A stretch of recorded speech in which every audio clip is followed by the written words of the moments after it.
Good morning, everybody. This is Yin Yang broadcasting from California with Morsels of a Thought number 1221, a palindrome and strobogrammatic number. Strobogrammatic means that if you were to turn the digital display upside down, it would still say 1221.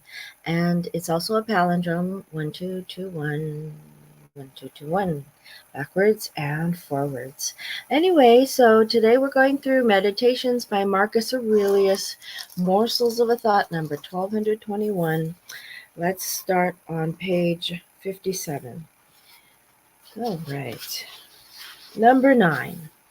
Not to feel exasperated or defeated or despondent because your days aren't packed with wise and moral actions, but to get back up when you fail, to celebrate behaving like a human, however imperfectly, and fully embrace the pursuit that you've embarked on. And not to think of philosophy as your instructor, but as the sponge and egg white that relieve ophthalmia, as a soothing ointment, a warm lotion, not showing off your obedience to the Logos, but resting in it.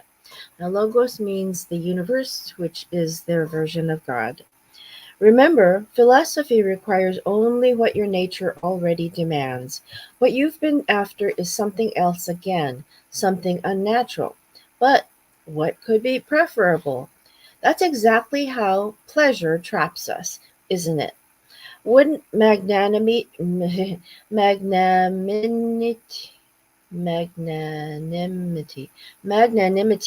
Okay, that's exactly how pleasure traps us. Here we go. Wouldn't magnanimity be preferable, or freedom, honesty, prudence, piety? And is there anything preferable to thought itself, to logic, to understanding? Think of their sure footedness, their fluent stillness. Number 10. Things are wrapped in such a veil of mystery that many good philosophers have found it impossible to make sense of them. Even the Stoics have trouble, Stoics with a capital S. Any assessment we make is subject to alteration, just as we are ourselves. Look closely at them. How impermanent they are, how meaningless, things that a pervert can own, a whore, a thief. Then look at the way the people around you behave.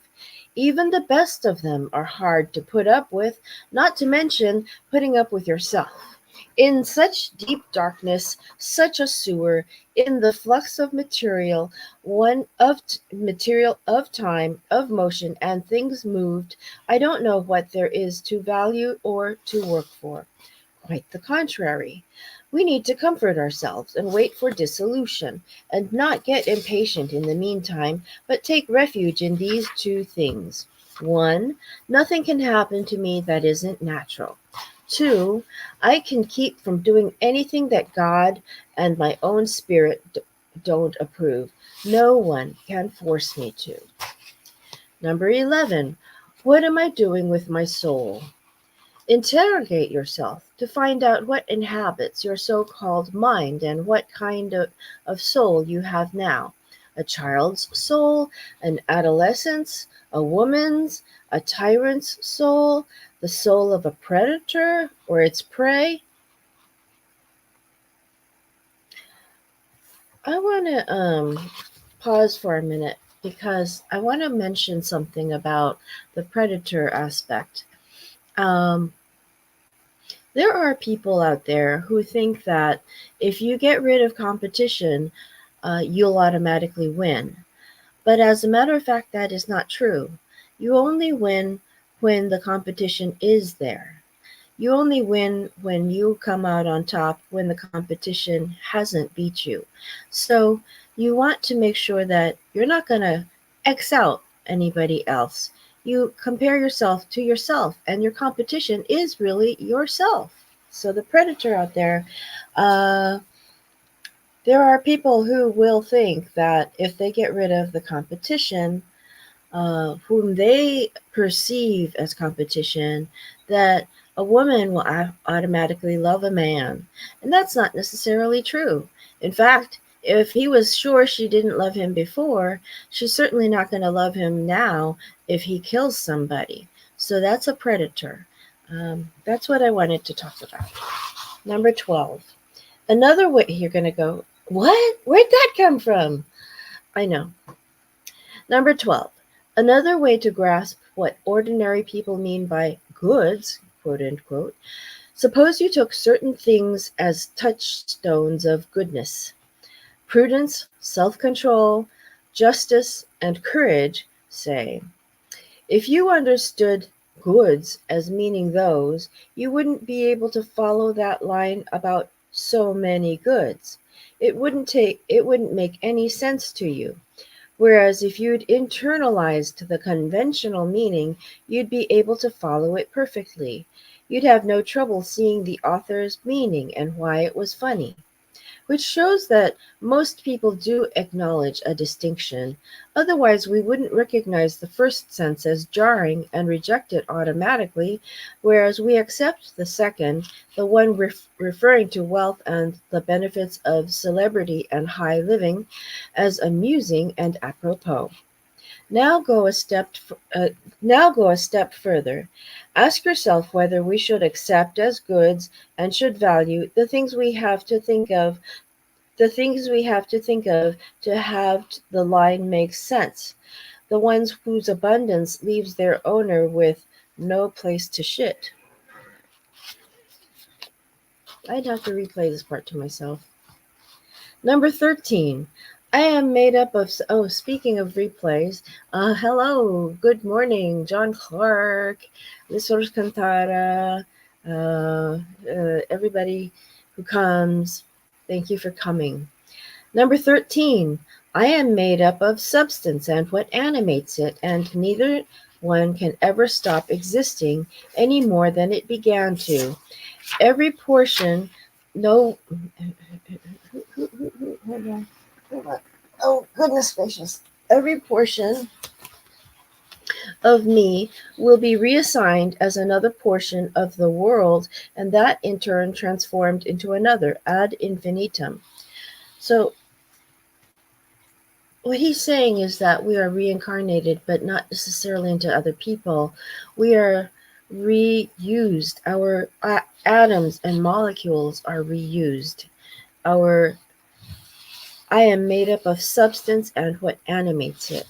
In other words, our soul is our current start of our molecular structure, molecular being, but this soul that lasts forever is started with this thing, and neither one can ever stop existing, this substance and what animates it, any more than it began to.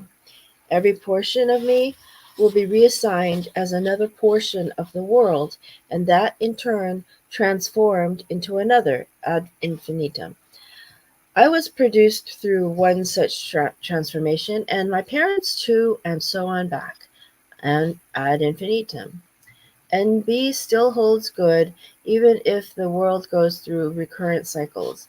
NB, I don't know what that means. NB. Let's pause here and look up NB, and then we'll call it a day. I'm going to look up NB as we speak. NB. We shall. Nota bene. Nota bene. Nota bene is a Latin phrase meaning note well. It is often abbreviated as NB or small n.b. and first appeared in English writing circa 1711. Wow. In modern English, it is used particularly in legal papers to draw the attention of the reader to a certain side aspect or detail of the subject being addressed. Wow. Wow. Okay. Let's see. Nota bene. Now we know. Okay, so this is the nota bene still this still holds good even if the world goes through recurrent cycles. In other words, if the Earth were to be destroyed, the Earth atoms and molecules would also be reused outside of Earth. Isn't that crazy? I think that's absolutely crazy. So, anyway, I wanted to say good morning in the USA, good evening in the Asia Pacific, and good afternoon in the European African areas. Now, I just blanked out on what I was about to say. I want to I want to inspire you and entertain you, and basically, I'm trying to inspire you to have a great day. I want to entertain you a little or not. I want to impart the morsels of a thought, and possibly, hopefully, that we may all change to become virtuous. We educate ourselves with these little morsels. So hopefully we wind up with wisdom rather than just little bits of knowledge. Okay? Old